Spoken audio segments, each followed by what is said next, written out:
a nosa voceira nacional, Ana Pontón, unha nova visita a Carballo que nos permitiu reflexionar sobre as líneas estratégicas que ten establecido o noso Concello e, polo tanto, a necesidade imperiosa de implicación da Administración Autonómica da Xunta de Galicia para resolver esta problemática. Entregouselle o mesmo dossier que no mes de febreiro se lle entregou ao presidente da Xunta, esas 5 actuacións prioritarias, que sería a circunvalación, a comunicación dos polígonos de Laracha e Carballo co sur de Galicia, con Santiago, Pontevedra, Vigo, que ademais obliga a que moito tráfico pesado transite por vías urbanas e en concreto por unha zona de alta densidade escolar, porque hai un instituto, un colexio de educación infantil e primaria que é o segundo en número de alumnado de Galicia, e tamén unha propia escola infantil, e tamén unha zona escolar. E despois, a maiores, tamén incidimos na necesidade urxente de desenvolver novas fases do polígono industrial, porque agora mesmo o solo industrial disponible é só o 20% da superficie do polígono que se fixera no período 2007-2009, e o 80% xa está asignado con nomes e apelidos.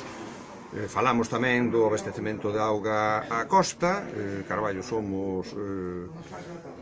vila e unha población importante, 20.000 habitantes no casco urbano, pero tamén hai que atender o conxunto do territorio e a auga é un servicio básico, e no seu momento, no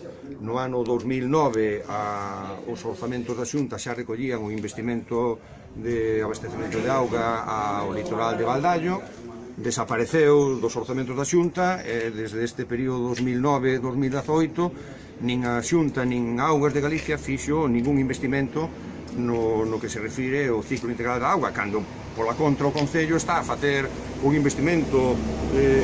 con recursos municipais de maneira exclusiva por nada menos que 1.700.000 euros para o abastecemento de auga a Oza e a Razo. E tamén se falou do plan de inundabilidade que afecta tanto a zona do San Martiño de Carballo, máis de 2.000 viviendas que podían estar afectadas, e, por suposto, tamén a travesía daqui de Bertoa.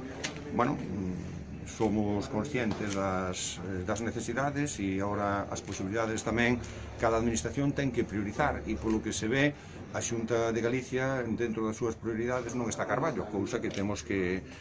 aclarar, e eu espero que en algún momento se empece a correxir este trato, que desde logo é un trato que non ten en conta o peso e as necesidades dun concello cabeceira de comarca como é o noso. Eu creo que pode facer, porque... Como que nada, mira, primeiro, agradecerlle aquí tanto ao alcalde, xente do BNG, como aos propios Asociación de Empresarios este encontro, onde queremos analizar un pouco cales son as súas demandas e, polo tanto, canalizar nun aspecto que para nós é clave, e que un dos eixos da política económica ten que reverter na creación de emprego, e, penso que isto tamén vai nunha liña de contactos sociais que estamos mantendo desde o BNG, que nos importa moito escoitar cales son a opinión, neste caso que teñen un colectivo de empresarios e empresarias no Concello de Carballo, porque creemos que eso tamén é un punto de vista que hai que ter en consideración. Como xa adiantaba Evencio, hoxe estivemos analizando algunhas das demandas estratégicas que ten o Concello de Carballo, demandas que lle foron trasladadas personalmente a Núñez Feijóo por parte de Evencio hai aproximadamente 6 meses, e que nos pensamos que non é de recibo que o presidente da Xunta non dé unha resposta sobre temas que son importantes para unha cabeceira de comarca e para un concello do peso económico, demográfico e social que ten o Concello de Carballo. E nese sentido pusimos utilizar a vía na que podemos traballar, que é a vía parlamentaria e o debate dos orzamentos, para que estas demandas teñan unha canalización a través dos orzamentos. Nos pensamos que é lóxico que un concello do peso de Carballo teña unha circunvalación, que non é só unha circunvalación para Carballo, sino que a saída sur e a conexión cara a Santiago, que eu creo que é clave para a mobilidade interior do concello, pero tamén para toda a mobilidade desta comarca, e que significaría un aforro importante, por exemplo, en combustibles para moitas empresas están facendo moitos máis kilómetros dos que deberían de facer, e nese sentido pois nos pensamos que ten que haber un compromiso xa claro nos orzamentos de 2019 que permitan levar adiante e iniciar o proceso para poñer en marcha esa variante. E aí, aparte dos outros temas, un que nos parece relevante como é a ampliación de solo empresarial, non? Temos aquí unha ampliación que se impulsou grazas a que estuvo Benega no goberno da Xunta e que unha vez que volve o Partido Popular á Xunta se paraliza a creación de solo empresarial, e o que nos parece unha temeridade é que se poña en risco emprego e investimentos porque non hai planificación en solo empresarial. Por iso nos creemos que hai que poñerse a traballar xa na ampliación do polígono de Bertua, que é unha necesidade porque hai demanda e porque non creemos que por a falta de visión estratégica da Xunta se poda poñer en risco ni un só investimento e ni un só emprego nesta comarca, non? A parte destas cuestións, pues, tamén trataremos a demanda, non, de infraestructura de mellora, non, do que son lo que son os investimentos en materia de abastecemento e desde logo